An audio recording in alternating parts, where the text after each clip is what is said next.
रिश्तों का क्या है, शुरू होते हैं एक मुस्कान से और ख़त्म होते हैं एक खामोशी पर। यही खामोशी अब आरुषि की ज़िंदगी में थी। वो पहले जैसी नहीं रही और इसकी वजह था राघव। राघव एक शांत स्वभाव का लड़का जो ज़्यादा बोलता नहीं था, लेकिन उसकी आंखें बहुत कुछ कहती थीं।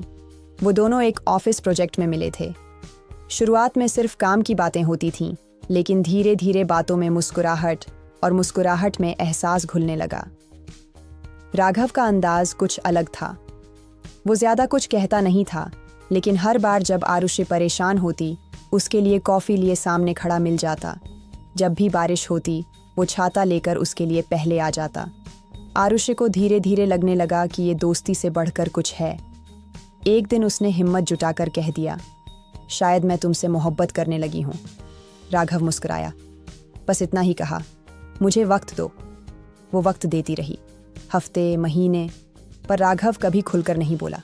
फिर अचानक एक दिन उसने मैसेज किया, मुझे अब ये सब आगे नहीं बढ़ाना, माफ़ करना। बस, ना वजह ना सफाई। आरुषि की दुनिया वहीं रुक गई। उसके दिल में एक ही सवाल बार बार गूंजता रहा, अगर मोहब्बत नहीं थी तो इतना वक्त क्यों दिया? वो बार बार उस हर लम्हे को याद करती रही। वो कॉफ़ी, वो छोटी सी परवाह, वो आँखों की बातें, क्या ये सब झूठ था? फिर एक दिन वो ऑफिस के एक पुराने कलीग से मिली, जिसने अनजाने में ही बता दिया कि राघव किसी बड़ी पारिवारिक जिम्मेदारी से जूझ रहा था। उसकी माँ बहुत बीमार थी और उसने शादी से इनकार कर दिया, क्योंकि वो किसी को अधूरेपन में नहीं बांधना चाहता था। उस वक्त आरुषि मुस्कुरा तो दी, पर उसकी आंखें नम थीं।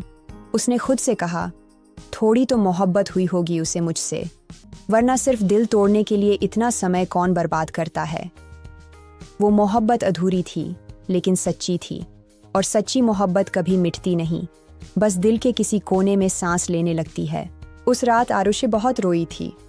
हर आंसू उसके दिल के उस हिस्से को धो रहा था जहां राघव का नाम लिखा था। वो खामोशी से उसकी आखिरी चैट को बार बार पढ़ती रही, जैसे कोई इम्तिहान का पेपर हो जिसमें जवाब तो हो, लेकिन समझ न आ रहा हो। उसने राघव को फिर कभी मैसेज नहीं किया, चाह कर भी नहीं कर पाई। मोहब्बत में कभी कभी खुद को मिटा देना ही मोहब्बत होती है। दिन बीते, महीने बीते, और ज़िंदगी अपनी रफ्तार से चलती रही। पर हर सुबह जब वो कॉफ़ी का कप उठाती तो उसकी यादें साथ उठ जातीं।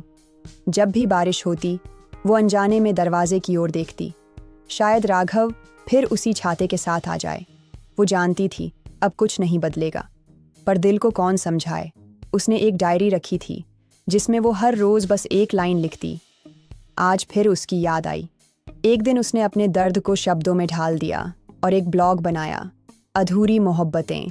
हज़ारों लोगों ने उसे पढ़ा। किसी ने लिखा, जैसे मेरी कहानी है।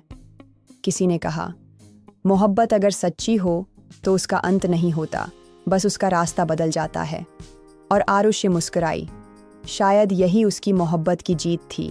उसने अपने ज़ख्मों से किसी और का दिल जोड़ा था। कभी कभी हम जिस प्यार को नहीं पा सकते, वो दूसरों को समझाने के लिए हमारे अंदर बचा रह जाता है। राघव चला गया था, लेकिन वो एहसास छोड़ गया जो आरुषि को अब और गहराई से जीना सिखा गया। अब वो मोहब्बत में नहीं, लेकिन मोहब्बत से बनी थी।